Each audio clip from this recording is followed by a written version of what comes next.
Оно што се обидовме да го направиме пишувајќи ја публикацијата и правејќи истражување за да стигнеме до некакви сознанија е да на некој начин ја намапираме состојбата со активизмот, да видиме кои се, да речем, предности, а кои се некакви проблеми со кои што се соочува оваа заедница во контекст на борбата за своите права.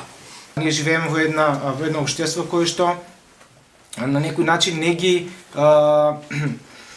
прифаќа сите оние граѓани кои се на маргините, вклучително корисниците на дроги, пред се од неколку причини, односно од морални, значи тие луѓе самите решиле да бидат поинакви од нас, тие се луѓето кои што на еден или на друг начин ни го загрозуваат општеството, тоа се кривци за све и свачега, често пати нели се именуваат како криминалци, како локална багра и така натаму, и всушност тука е тој извор на таа стигма кон оваа популација, известувањето во медиумите се посебно, каде што неретко вие можете да видите пример на позитивен прилог на медиуми кој што е поврзан со воопшто проблематиката на дрогите. Значи нашето општество не признава ваков тип на грешки.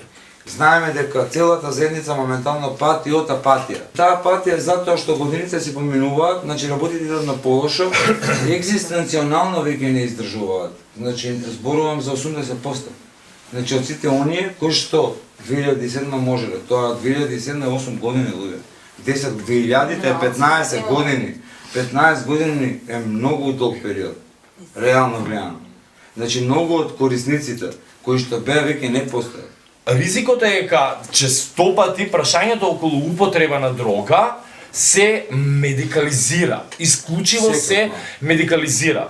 Она што јас мислам дека е многу важно од политичка и од активистичка перспектива е да се отвори еден поинаков јавен дискурс кој што ќе биде поврзан со користењето на дроги. Што се случи исто и со ХИВ активизмот. Корисниците на дрога треба да го менуваат моментов на, односно самото употреба на дрога да биде дел од нормалното.